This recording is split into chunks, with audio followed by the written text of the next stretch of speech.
I already thank you for clicking on the video. The channel is growing at an enormous speed, so click to subscribe, and thank you to everyone who is enjoying the videos. Now, let's get to the point. Among the countless treasures left by ancient Egypt, few are as iconic as the golden mask of Tutankhamun and the bust of Nefertiti. These artifacts, admired for decades, carry a mystery and grandeur that fascinate historians and enthusiasts of Egyptian culture. However, recently, these relics have become embroiled in surprising controversies. There are intriguing rumors that Tutankhamun's famous mask may not have been made for him originally, raising questions about its real identity.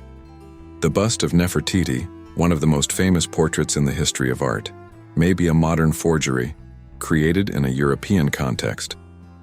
In light of these controversies, which challenge what we think we know about ancient Egypt, this video will explore these issues in depth, analyzing not only the latest headlines, but also academic evidence drawn from articles, books, and specialized research. But let's get to it. Let's talk about the famous mask of Tutankhamun and the bust of Nefertiti, analyzing what actually makes sense and what raises doubts surrounding these highly controversial artifacts. Starting with Tutankhamun. Since his tomb was discovered in Dadi Tino, the Valley of the Kings in Egypt more than 100 years ago, its contents have been tirelessly studied. However, new details continue to surprise archaeologists to this day. Recently, a team from the University of York in England conducted a fascinating investigation into the pierced ears of Tutankhamun's funerary mask. This detail is the first clue that raises important questions about what we really know about the mask. Why does Tutankhamun's mask have pierced ears? Something that, according to some researchers, was normally reserved for female figures or young royals. This is curious because Tutankhamun died very young, around 18 to 20 years old, but he was not a child, much less a woman. So why was this characteristic chosen for his funerary mask? This question opens up an intriguing possibility, which we will explore later. Tutankhamun was born in 1341 BC, in a unique period in the history of ancient Egypt. His father, the pharaoh Akhenaten, and his stepmother, the famous queen Nefertiti, ruled in the newly built city of Akhetaten, today known as Amarna, during a time of radical religious reforms. Akhenaten completely changed the Egyptian religious landscape, centralizing the worship of the god Atum, the solar disk, to the detriment of the priests of Amun, who had previously been the great holders of power. This religious revolution was a landmark and irreversibly changed the history of Egypt. Furthermore, the art of the Amarnian period, during the reign of Akhenaten and Nefertiti, broke with traditional conventions, bringing a much more fluid and curvilinear aesthetic, contrasting with the rigidity of previous Egyptian art, which depicted bodies in a very rigid and geometric way. This artistic revolution is one of the most fascinating aspects of this period. However, there is a great mystery surrounding Tutankhamun's relationship with his parents. There is no definitive proof of the kinship between Tutankhamun, Akhenaten, and Nefertiti, as the DNA of the mummies does not preserve well, making any conclusion about this link quite uncertain. Therefore, Akhenaten may not have been Tutankhamun's father, as many believe. What we do know is that Akhenaten and Nefertiti promoted a fervent cult of the sun god, Atum, and took power away from the priests of Amun. When Akhenaten died, the political landscape became cloudy, and many believe that Nefertiti may have continued to rule for some time. This point is crucial, as it fuels the theory that Tutankhamun's funerary mask may have actually been made for Nefertiti. If it had been prepared for the queen, it could have been reused for Tutankhamun, given his early death between the ages of 18 and 20. However, there are also those who argue that the mask belonged to one of Tutankhamun's sisters. Despite being a widely recognized historical figure, Nefertiti still holds many mysteries. Although much is said about her, her mummy has never been conclusively found, and her tomb remains missing. There is even an intriguing theory by researcher Nicholas Reeves who suggests that Nefertiti may have been buried in Tutankhamun's burial chamber, a mystery that still puzzles experts. Now, about that secret chamber where, who knows, Tutankhamun was accompanied, but we'll get to that shortly. Let's take it one step at a time. Tutankhamun's life and reign were short, like a flame that quickly fades. He took the throne at the age of 9 and died young, at just 18 or 19. During this brief period, he brought the court back to the ancient capitals of Thebes and Memphis and restored the cult of Amun, which was a significant change. And it is precisely because of these transformations that discussions about the Amarna period, when Tutankhamun and his father ruled, are so complex and nuanced. Now Tutankhamun's tomb, located in the Valley of the Kings, is relatively small, which raises a question. Was he intended to be buried in a larger, more grandiose place, like that of other pharaohs?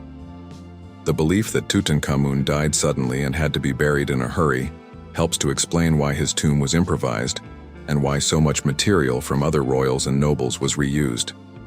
And in fact, Tutankhamun's tomb, the famous KV62, is full of items that were clearly not intended for him.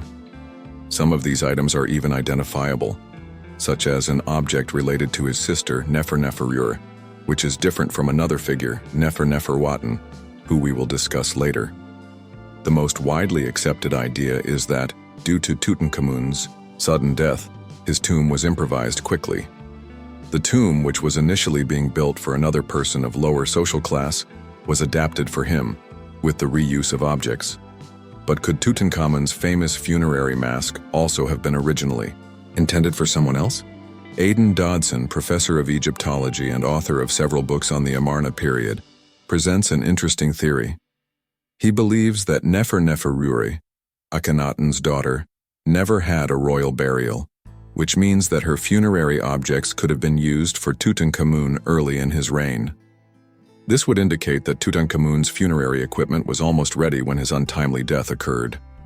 Rather than being hastily constructed, Tutankhamun's tomb was probably just an adaptation, using a space already under construction for someone of lesser status. It is worth remembering that reusing funerary items, such as coffins and tombs, was common at the time. In 2015, Egyptologist Nicholas Reeves, one of the leading figures in this controversy, suggested that Tutankhamun's mask may have been one of these reused objects. Reeves argues that the mask is made of 2 parts, which is striking. The team at the University of York, which is investigating these details, has proposed that the face of the original mask was removed and replaced, but the female ears, which are a striking feature, remained intact. This is the second point that raises suspicion. The first, as we have seen, is the pierced ears. The second, according to Nicholas Reeves, is the composition of the mask. He notes that Tutankhamun's face was made of a different metal alloy than the rest of the mask, which is composed of a mixture of gold and copper. This could indicate that Tutankhamun's face was placed over an existing mask with another face underneath. This detail, the use of a different material on the face, is crucial.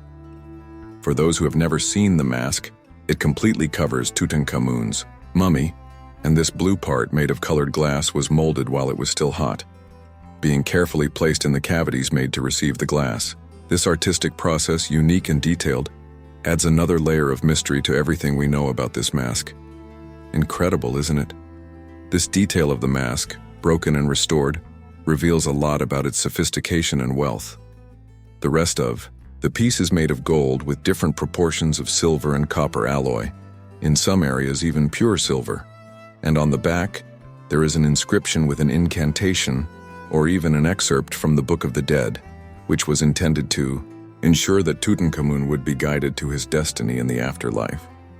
The beard, which originally fell off, was later reattached. Right in the middle of the mask, almost on the shoulder, we see a small, discreet Horus, with the vulture and the serpent. These symbols represent the pharaoh's dominion over Upper and Lower Egypt. The whites of the eyes are made of quartz, while the black parts are made of obsidian. In addition, there are other semi-precious stones, a meticulous work that shows the care in the use of metals and precious stones. In short, it is an impressively sophisticated object. But here a doubt arises. The pierced ears indicate that the mask could have been made for a woman. Furthermore, the part of the face made of a different metal alloy could suggest that this face was placed over an existing mask. And although it has not been directly mentioned, Nicholas Reeves proposed in an article that, on the cartouche, where Tutankhamun's name is, the name originally inscribed was Nefertiti. He believes that this enigmatic name could, in fact, refer to Nefertiti. This theory is quite speculative.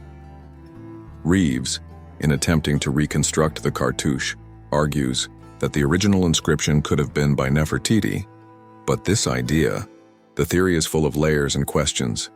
Most Egyptologists disagree with Reeves, considering his hypothesis to be lacking sufficient evidence. Nicholas Reeves is a controversial researcher, especially for his obsession with the figure of Nefertiti. He has been searching tirelessly for the body and tomb of this queen, but so far has found nothing concrete. Perhaps that is why his ideas end up being so provocative, but not necessarily correct. In fact, Reeves went further and suggested that Nefertiti could be buried in Tutankhamun's own tomb. According to him, if we dug deeper, we could find Nefertiti's chamber. However, this theory has been harshly criticized, and investigations carried out using non-invasive techniques, such as X-rays, have not found any evidence of secret chambers. The robust evidence refutes this idea, which, although taken seriously for some time, has been largely discredited.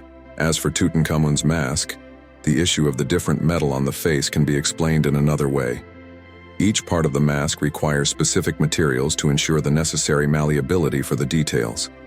The face, with so many minute details, would require a more flexible metal alloy so that the contours, such as the curve of the face, the lips, and the sockets of the eyes, could be molded with precision.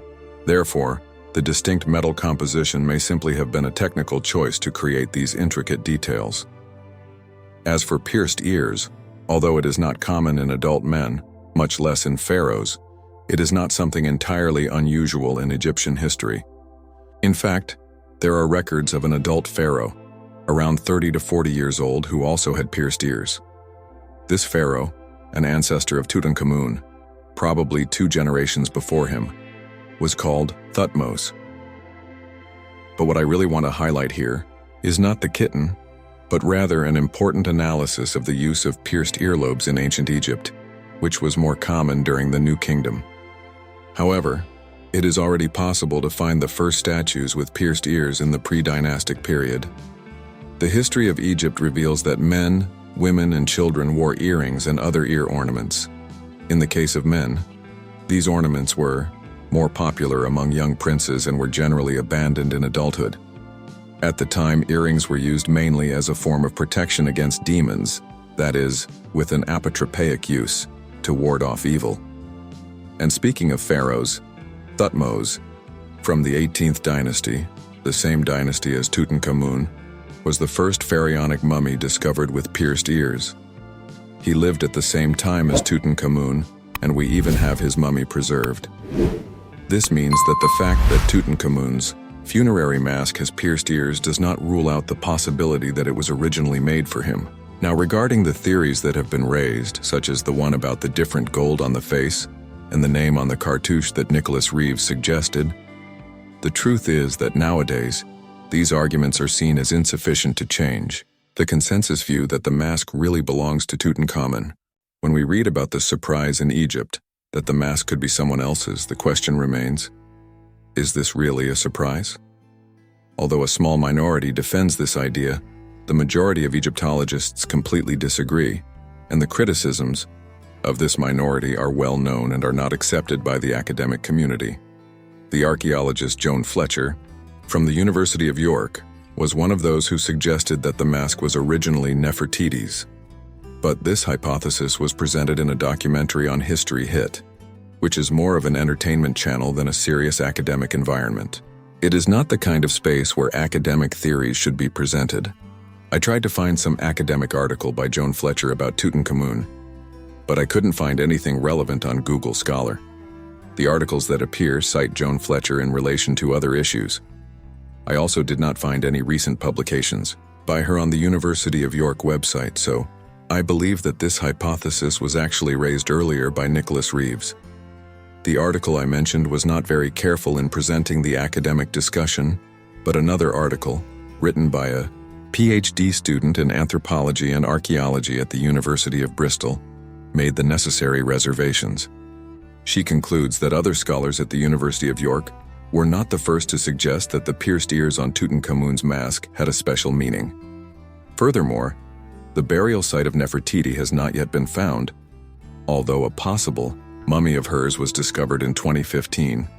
Nicholas Reeves, for his part, even considered that Nefertiti was buried behind a wall in Tutankhamun's tomb, but remote sensing investigations ended up refuting this theory. Let's start with the question of Tutankhamun's mask and the idea that it could have been reused. In 2015, metal restoration and conservation expert Christian Ekman conducted a detailed analysis and revealed something interesting. The fact that the mask is made up of two parts is not really surprising. This was a common technique at the time for creating masks of this type. Ekman found no evidence that the face had been replaced, which makes this theory even more difficult to confirm. Furthermore, it is important to note that the mummies of Tutankhamun and 6 other pharaohs consistently show pierced ears, which makes the idea of piercings in portraits, like the gold masks, not so extraordinary. In short, my opinion is that there is not enough basis for the proposals made by the team at the University of York. Regarding the piercings or the possible meaning behind the mask, the discussion surrounding these characteristics shows that, more than 100 years after the discovery, the afterlife of the young king continues to fuel debate and spark the public's imagination. Now, let's talk about Nefertiti. I won't go into the whole story in detail, but I want to focus on one specific point. There are suspicions that the famous bust of Nefertiti is a forgery. The bust was found in 1912 by an expedition led by a German archaeologist who was working in Egypt. At that time, there was already a certain legal protection for archaeological artifacts, preventing them from being taken to Europe, as had happened in the past, especially during Napoleon's time. However, there were agreements that allowed some of the finds to be sent to the archaeologist's country, while the rest remained in Egypt. It was the Egyptian government that decided which objects should stay in the country. But here comes a curious detail. It is said that the archaeologist Burchard, who led the expedition and found the bust, hid the marvelous object among other less interesting artifacts as a trick to ensure that the bust would be sent to Germany, while the more eye-catching objects remained in Egypt. It is almost as if it were a mythological story, like that of Prometheus tricking Zeus by placing the bust of Nefertiti, one of the most impressive artifacts, disguised among less eye-catching pieces, while the more eye-catching pieces were chosen to go to Egypt. This attitude of Burchard, if true, would be extremely unethical. Since then, Egypt has sought to repatriate the bust.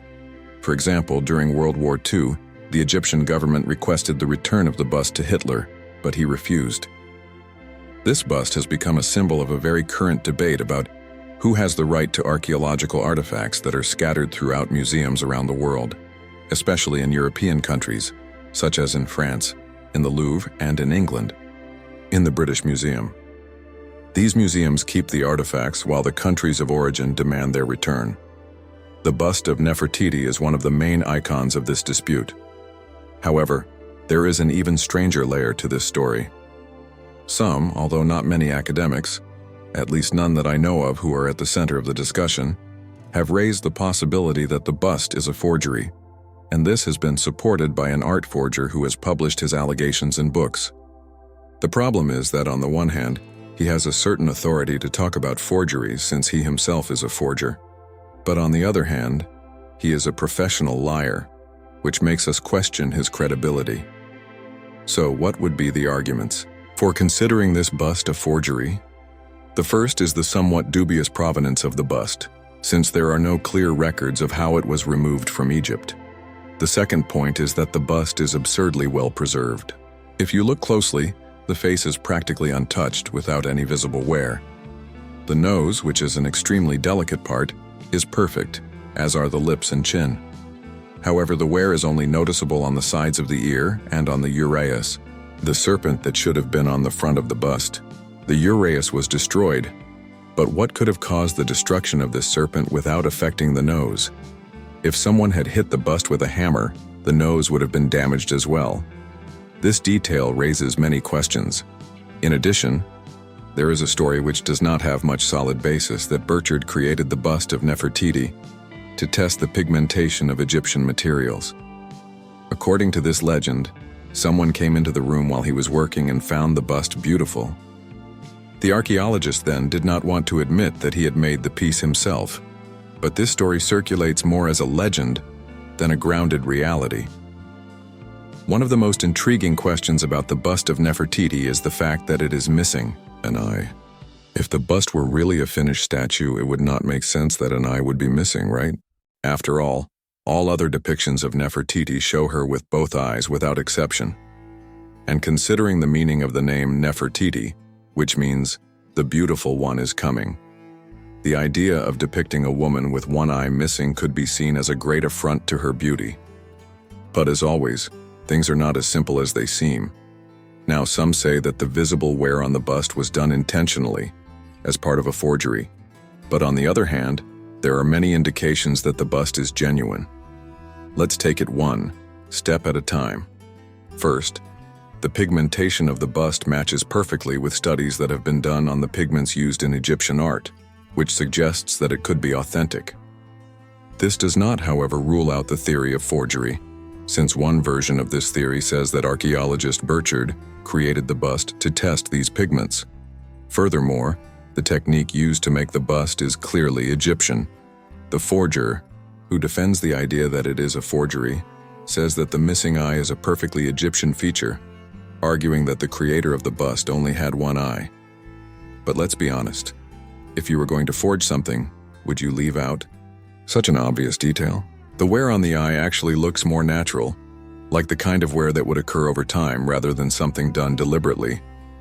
Another point to consider is the construction technique. The bust contains an internal limestone layer, detected by scanning, over which a layer of plaster has been applied. And this plaster is not just any plaster. It is made up of two layers. The inner layer bears expression marks that give the bust a more aged appearance, while the outer layer appears to be a revision or restoration that rejuvenates the statue by removing these marks. This suggests that the bust may have undergone a process of updating or revision, which is quite typical in Egyptian art.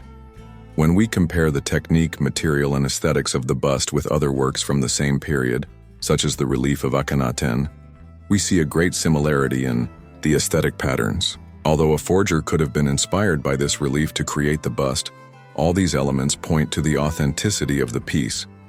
And if most of the evidence indicates that the bust is real, why believe in a hypothesis of forgery?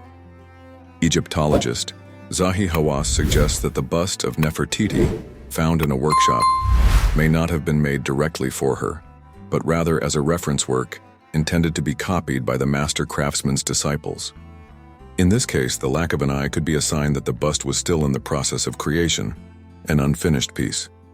So, despite some doubts about the origin and conservation of the bust, the arguments for affirming that it is a forgery are not strong enough to discredit its authenticity. If the bust were indeed a forgery, it would be a major embarrassment for Egypt, especially considering that the country has been struggling for years to repatriate archaeological artifacts. My personal opinion is that Nefertiti's bust is authentic, just as I believe that Tutankhamun's mask was made for him. The suspicions in both cases are not enough to change the consensus of the academic community. Of course, these minor hypotheses should continue to be investigated as new data emerges, but at the moment, there is no concrete evidence to support the idea of forgery. If you enjoyed this analysis and want to continue exploring fascinating stories of archaeology, ancient mysteries, and current debates, subscribe to the channel. Here, we delve deep into the past, always bringing new discoveries and reflections. Don't miss the next videos, activate the bell, and stay tuned.